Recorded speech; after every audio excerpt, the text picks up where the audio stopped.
Hello, hello mga guys! Tuturo ko po sa inyo kung paano po ang process, kung paano lutuin yung ating coated peanuts. So, hindi ko na napakita kung paano nilagay yung sugar and yung water. Pero ito na po siya guys. White sugar po lamang ang ginamit ko dito. Then, antayin lang po siya nating maluto yung peanut po.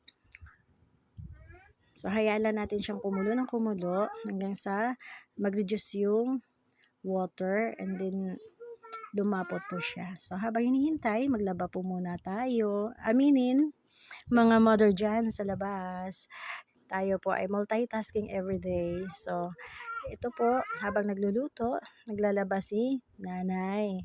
Habang hinihintay yung mga anak na umuwi galing sa school. So, balikan po muna natin saglit yung ating niluluto. Check po natin kung pwede na siya. So, hindi pa. Marami pa siyang water. So, antay-antayin lamang natin na matuyo-tuyo po siya bago po natin ulit balikan at imekos-mekos. So, balikan natin yung ating labahan. Sino relate na mga nanay dyan na nagmo-multitasking pag nasa bahay? So, ito lamang po habang may konting business tayong ginagawa, nagmo-multitasking din po tayo, naglalaba para sa ating mga anak. So, ito tuyo na po. Binalikan natin yung ating niluluto. Natuyo na po siya. Kailangan na natin siyang imekos-mekos ng bonggang-bongga para hindi po siya magdikit-dikit. At nakikita po natin, nagko-coat na po yung sugar dun sa peanut. So, tingnan po natin ang tamang crispiness nito. Habang nagme-melt yung sugar, nakakadagdag po yan ng kanyang crispiness. So, antay-antay natin hanggang sa talagang ma-coat na ang lahat.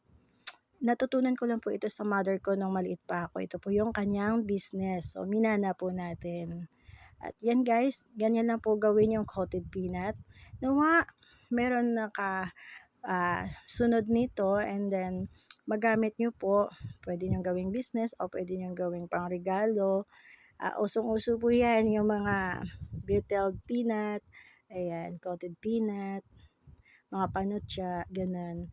So, ito na po, nilagay na natin sa tray para mapatuyo, para mapalamig, at bago ilagay natin sa jar. So, yun lamang guys. Sana may natutunan ng lahat. At pwede nyo rin po itong gawing paninda. Yun lamang po. Bye! Salamat sa panonood.